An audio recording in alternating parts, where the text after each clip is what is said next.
on a local crystal meth lab. Helicopters monitored from overhead while a SWAT team surrounded the complex. 35 children are being held hostage at a local elementary school. Owner and his wife hostage. Disturbance today turned into a 12-hour standoff with police. Sheriff's deputies and local SWAT refused to... SWat4 is a squad-based first-person shooter that allows you to command a small team of SWAT members in dangerous missions. These include serving high-risk arrest warrants and taking on terrorists or robbery suspects who have barricaded themselves in with innocent hostages. It's kind of like playing Rainbow Six in that you lead a group of heavily armed and highly trained operatives, but you don't get to shoot the bad guys right away. You actually have to try and keep them alive and arrest them if you can, and only shoot them when it's absolutely necessary. The game's a whole lot of fun. Having to try and defuse situations while killing as few bad guys as possible gives SWat4 a unique challenge, and adds a whole new level of stress to armed confrontations. It takes some getting used to as far as not immediately shooting at armed suspects. Instead, you have to yell at them first to surrender, and only if they threaten your team or hostages with a weapon are you allowed to shoot at them. If you've never played a SWAT game before, the whole idea can be counterintuitive.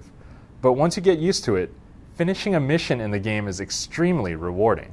A typical mission in SWAT is really tense. You start off with a mission briefing where you figure out what you're up against, like how many hostages are inside and what types of weapons the suspects have. And based on that information, you load out your 5-man team with guns, non-lethal weapons like tasers, and various grenades like tear gas and flashbangs. Once you start playing, you find that the game plays out really methodically, because any mistake can result in your entire team being wiped out. In general, you use your optical camera gadget to peek around corners or underneath doors and see what's behind. Then you can use the game's context-sensitive interface to order your squad mates to break open a door, toss in a grenade, and clear out a room full of threats.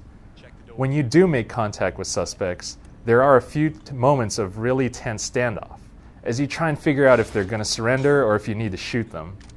Sometimes they can get pretty stubborn, and they need to be tasered before they'll give up.